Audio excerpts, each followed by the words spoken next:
safer. Good. It's safer. It's legally. I really should not be holding it, even though I'm a patient. Technically, I'm not no. a You're federal not. patient. Well, you can. I don't think there's anything wrong as long as you don't walk away with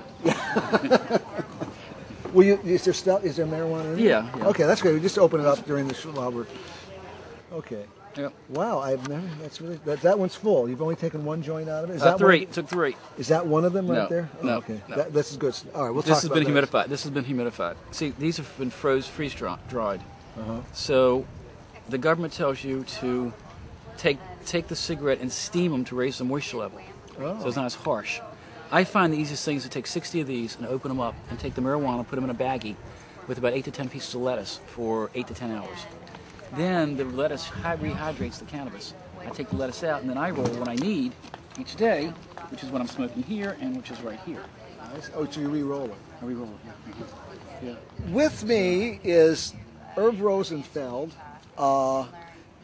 from Florida, Fort Lauderdale, Florida now, and he is part of the government program. Is it Compassionate Care Protocol, investigational new drug. Tell us about this program that you're part of. The program started in 19... Wait a minute. Do I need a microphone? No. Oh. Tell us about this program you're part of. The program started in 1978 by Robert Randall, who was the first patient. In 1982, I became the second patient. What we were able to prove was that not that the federal government is saying that marijuana is a medicine, because they still don't. What we were able to prove is a qualified physician said that nothing else worked, and that qualified physician believed marijuana did. So with the Compassionate Care Protocol, the government wasn't saying it's a medicine, but we're going to let you have it. And so that's what I became under in 82. And then it got up to 13 patients up to 1992. And then the protocols, the Compassionate Care Protocol, normally can take a year, 2 years to put together. And in this case, we got a protocol together for AIDS patients that was full in the blank. And the AIDS organizations bombarded the federal government with thousands of protocols. George Bush Sr., running for president again, didn't want to look soft on drugs by giving drugs or marijuana to thousands of patients. Shut the program down. Especially AIDS patients. Yeah, especially AIDS patients. And so shut the program down. And so 13 of us were grandfathered in. Today there are 5 left in the country. 5 left. So, what is the reason that you smoke?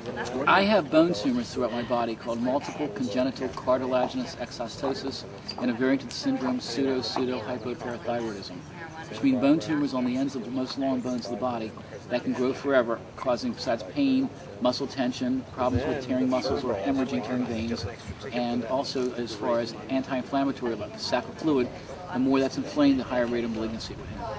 So cannabis serves as a muscle relaxant, anti-inflammatory, for pain, and I haven't had a tumor grow or a new one develop in over 30 years, and I attribute that to the marijuana. And you believe the marijuana has anti-cancer properties? No, I believe marijuana has kept the tumors from growing. My tumors are benign tumors, unless they become malignant, and none have ever. They got close certain times and had surgery, but I don't believe cannabis has kept them from turning malignant. I believe it's kept them from growing, thereby possibly becoming malignant. Yeah. Okay. I understand that. And so, without marijuana, your life would be... My life would be pathetic. Okay, I would be very, very bad off if I was still alive. Physically, I probably would be in a chair. I don't know if I'd be able to hold down a job or not. It's the pain and all the problems and all the difficulties I'd be having. And I wouldn't be enjoying life the way I am now. I'm a very healthy person as far as I consider. I help teach disabled people to sail in Miami. I'm a stockbroker. I handle millions of dollars, and by the way, I'm a very, very good stockbroker. And you can contact me at my toll-free number, which is 877-447-9625. Okay. Repeat, 877-447-9625. We might even have it on the scroll here. Okay, and what I like to tell people is, have you ever met anybody in the United States that took on the federal government and won?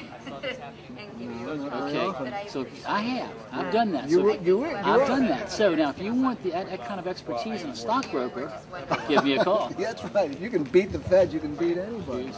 That's excellent. That's excellent. Now, are you involved with any particular groups that...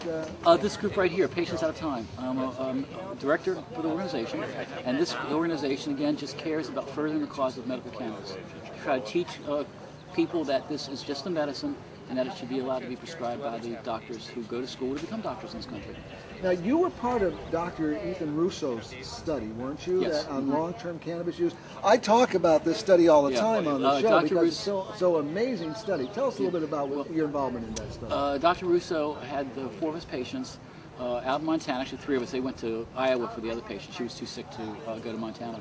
And they did brainwave testing, IQ testing, respiratory testing. They were trying to show what difficulties or any medical problems that's arisen from all long-term use of cannabis. And gee, we were all in good shape.